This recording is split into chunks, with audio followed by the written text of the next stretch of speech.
नमस्कार, मैं सुष्मिता मिश्रा। आप देख रहे हैं 4 PM न्यूज नेटवर्क। महाराष्ट्र में हाल ही के दिनों में हिंदी और मराठी भाषा को लेकर एक भयंकर विवाद छिड़ा हुआ है। इस विवाद ने न केवल सामाजिक बल्कि राजनीतिक माहौल को भी गर्मा दिया है।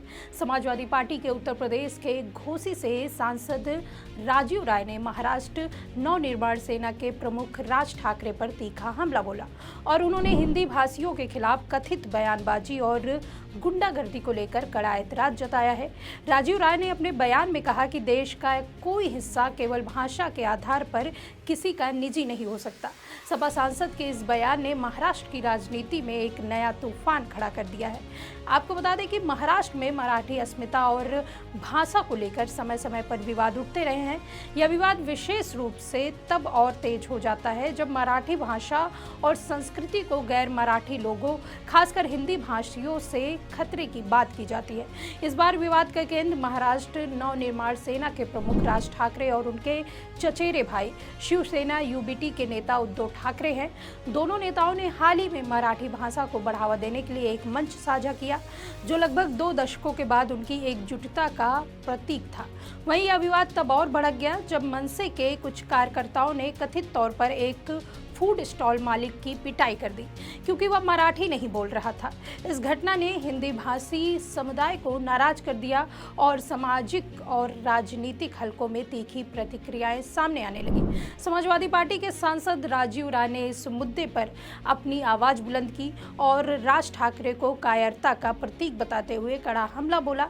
बता दें कि राजीव राय ने सोशल मीडिया प्लेटफॉर्म एक्स पर एक लंबा पोस्ट लिखा जिसमें उन्होंने राज ठाकरे को सीधे निशाना बनाया। उनका यह बयान न केवल हिंदी भाषियों के प्रति कथित हिंसा और बयानबाजी के खिलाफ था, बल्कि यह भी एक चेतावनी थी कि ऐसी गुंडागर्दी का इलाज हो सकता है। राजीव राय ने राज ठाकरे से सवाल किया कि आखिर क्यों उनकी राजनीतिक ताकत महाराष्ट्र में मजबूत नहीं हो पाई और उन्होंने इसे उनकी कायरता से जोड़ा, जिसमें गरीब हिंदी भाषियों को निशाना बनाकर मीडिया का ध्यान खींचने की कोशिश की जा रही है। राजीव राय ने राज ठाकरे के परिवार की हिंदी फिल्म उद्योग की हुई कमाई का जिक्र किया और उन्होंने कहा कि जिस हिंदी सिनेमा ने बॉलीवुड को विश्व स्तर पर पहचान दिलाई और ठाकरे परिवार को अरबों की कमाई दी, उसके खिलाफ राज ठाकरे कभी नहीं बोलते और उन्होंने चुनौती दी कि अगर उनमें दम है तो हिंदी फिल्म उद्योग को मुंबई से बाहर करें। राजीव राय ने जोर देकर कहा कि भारत का कोई हिस्सा केवल भाषा के आधार पर किसी का निजी नहीं हो सकता और उन्होंने कहा कि जैसे मराठी लोगों का पूरे देश में सम्मान और अधिकार है, वैसे ही हिंदी भाषी लोगों का भी महाराष्ट्र में सम्मान अधिकार है।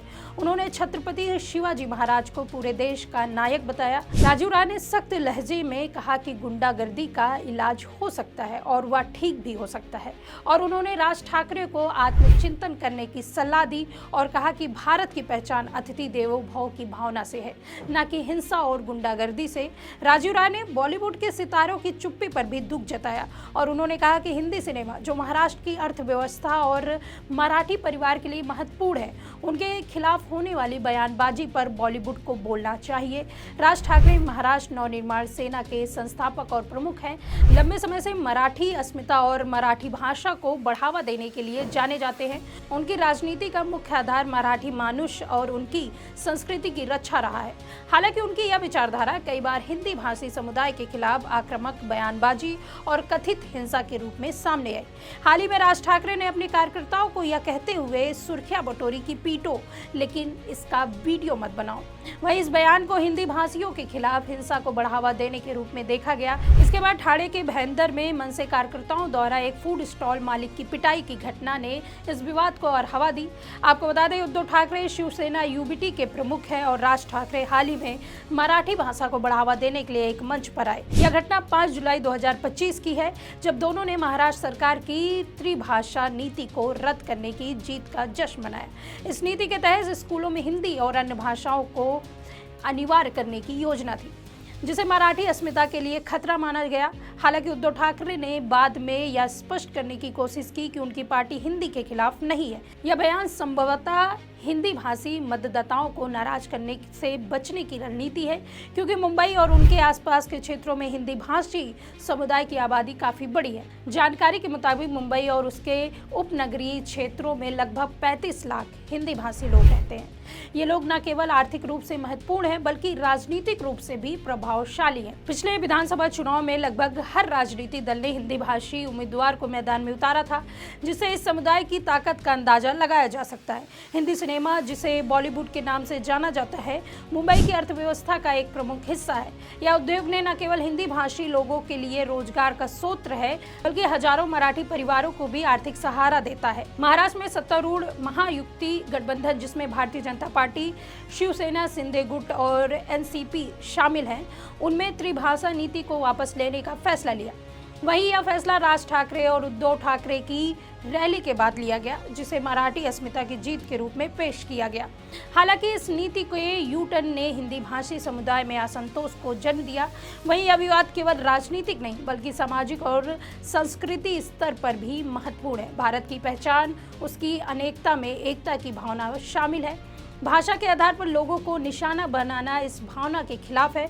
राजीव राय ने अपने बयान में इस बात पर भी जोर दिया कि मराठी भाषा संस्कार की भाषा है, न कि गुंडागर्दी की। आपको बताते हैं, मराठी साहित्य, कला और संस्कृति का देश में विशेष स्थान है और हिंदी में एक ऐसी भाषा है जो भारत के विभिन्न हिस्सों को जोड़ती है। दोनों भाषाओं के बीच टकराव की बजाय सहयोग और सम्मान की जरूरत है। महाराष्ट्र में हिंदी मराठी भाषा विवाद ने न केवल फिर क्षेत्रीय और राष्ट्रीय पहचान के बीच टकराव को उजागर किया। समाजवादी पार्टी के सांसद राजीव राय का राज ठाकरे पर तीखा हमला इस विवाद को और गहरा कर सकता है। उनका बयान न केवल हिंदी भाषी समुदाय के अधिकारों की रक्षा की मांग करता है, बल्कि यह भी याद दिलाता है कि भारत की ताकत उनकी विविधता और एकता में है। महाराष्ट्र सरकार और राजनीतिक दलों को इस मुद्दे पर संवेदनशीलता के साथ कदम उठाने की जरूरत है। हिंदी और मराठी दोनों भाषाओं का सम्मान करते हुए इस विवाद को सुलझाने के लिए संवाद और सहयोग की जरूरत है। गुंडागर्दी और हिंसा किसी भी समस्या का समाधान नहीं हो सकता। भारत की संस्कृति और सामाजिक एकता को बनाए रखने के लिए सभी पक्षों को मिलकर काम करना होगा। वहीं अब देखना होगा कि इस विवाद का परिणाम क्या होगा, यह तो आने वाला वक्त ही तय करेगा। इस खबर में फिलहाल इतना ही। ऐसी ही तमाम राजनीतिक खबरों के लिए बने रहिए 4 PM न्यूज़ नेटवर्क में। मैं सुष्मिता, नमस्कार।